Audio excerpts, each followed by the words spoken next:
సుకేష్ అక్కడ మరి సుకేష్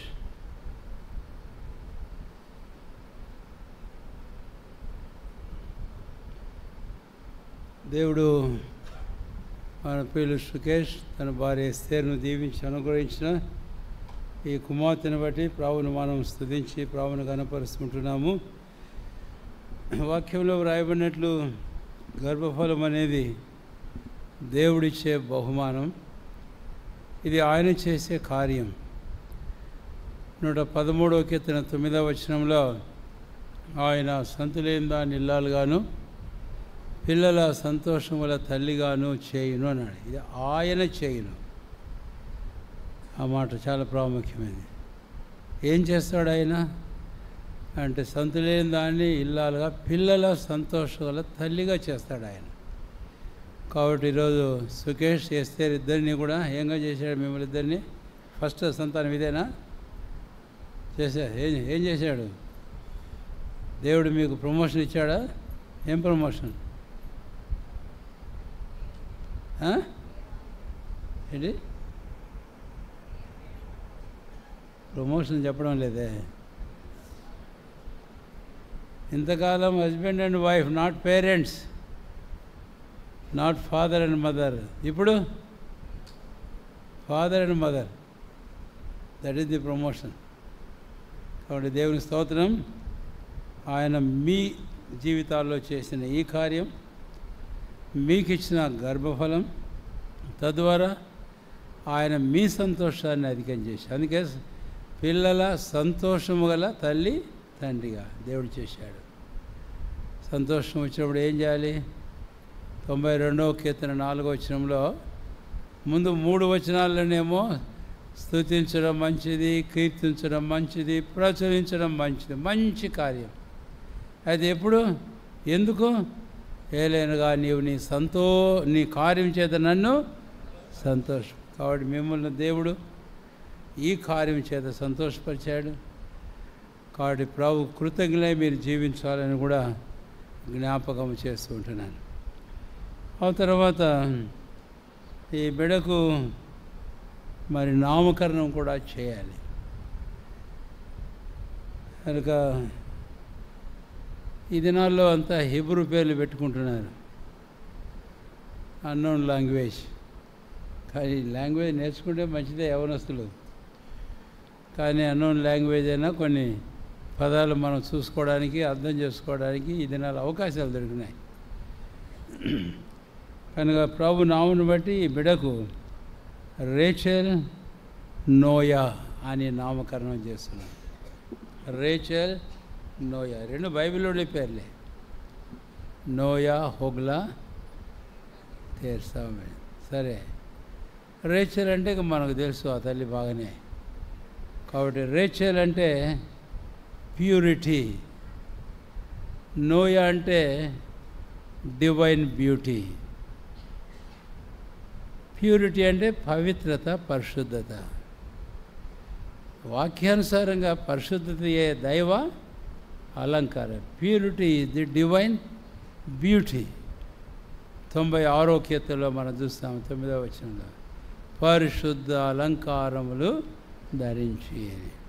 కాబట్టి దేవుడు మిమ్మల్ని ఈ బిడ్డ దీవించడమే కాదు, రేచెల్ నోయాని మీరు నామకరణం చేయడం ద్వారా దేవుడు మిమ్మల్ని, మీ కుటుంబాన్ని ఇటు చక్కని పరిశుద్ధ అలంకారం అనే, దైవ అలంకారం అనే పేరు కలిగిన ఈ బిడ్డ చేత మిమ్మల్ని అలంకరించాడని చెప్పాలి. పిల్లలు కుటుంబంలో మనం కలిగి ఉండడం అనేది కూడా దేవుడు మన కుటుంబాన్ని ఏం చేయడం చెప్పండి? అలా ఆశీర్వదించడం కాదు, అలంకరించడం. అలంకరించడం అంటాడు కదా బైబిల్లో. ఏమని? 128వ కీర్తనలో నీ భార్య నీ లోగిట ఫలించు ద్రాక్ష. ఊరికే ద్రాక్ష చెట్టును చూస్తే అంత అనిపిస్తుందా? అది గుత్తులు గుత్తులు ద్రాక్ష పళ్ళు కిందికి వేస్తే దాన్ని చూడడానికి ఎంత ఆశ్చర్యపడతాము. 144వ కీర్తన 12వ వచనానికి వస్తే నీ కుమారులు ఎదిగిన మొక్క ఎదుగుతూ ఉంటే ఎంత బాగుంటుంది. నగరకై చెక్కిన కంబాలు అంటే స్తంభాలు ఎంత బ్యూటిఫై చేస్తారో మనకు తెలుసు. మీ కుమార్తెలు నగరికై మా కుమార్తెలు నగరికై చెక్కిన మూల కమ్మలు.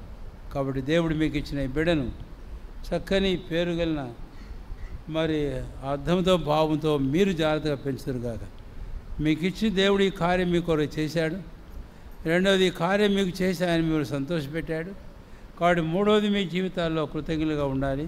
లేక మూడవది, ఇంకా ఈ మాట చెబితే, ఈ బిడ్డ చేత మీ కుటుంబాన్ని ఈ పేరును బట్టి ఆయన అలంకరించాడు మీ కుటుంబాన్ని. ఈ మూడు తలంపులు మనసులో ఉంచుకొని ప్రభువుకు మీరు కృతజ్ఞులై ప్రభు మహిమ కొరకు ఈ బిడ్డను జాగ్రత్తగా మీరు పెంచాలి.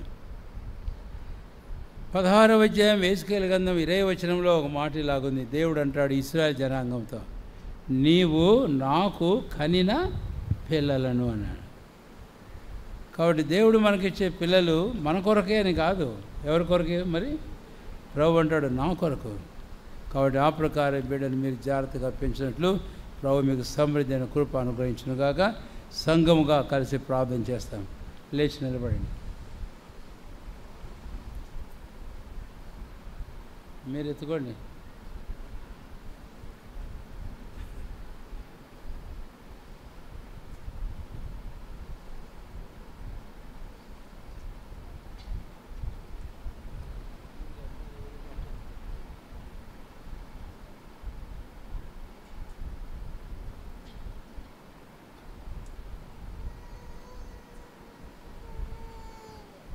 ప్రేమగల మా తండ్రి యేసు ప్రభు వారి శ్రేష్టమైన నామమున మీకెంతో వందనాలు చెల్లిస్తున్నాం.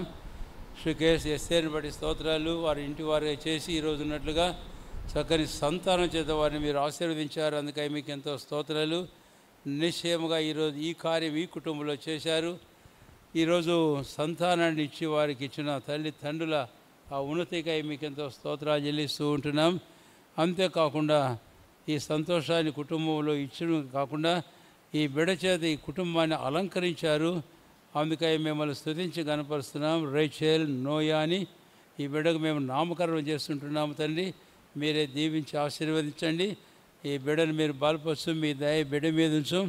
లూకా 2:40లో రాయబడినట్లు దేవుని దయ ఆయన మీద ఉండేనని, ఆ ప్రకారం బిడ్డ వయసులో జ్ఞానంలో దేవుని దయలో మనుషుల దయలో ఎదుగునట్లుగా సాయం చేయండి. ఈ తల్లిదండ్రులు ఈ బిడ్డను కృతజ్ఞతతో స్వీకరించి అంతేకాకుండా మీ కొరకై జాగ్రత్తగా పెంచుటకు వారికి మంచి కృప మీ జ్ఞానము దయచేయమని మీకు ప్రార్థన చేస్తున్నాం. అట్లా ఈ బిడ్డను ఆశీర్వదించండి నాయన.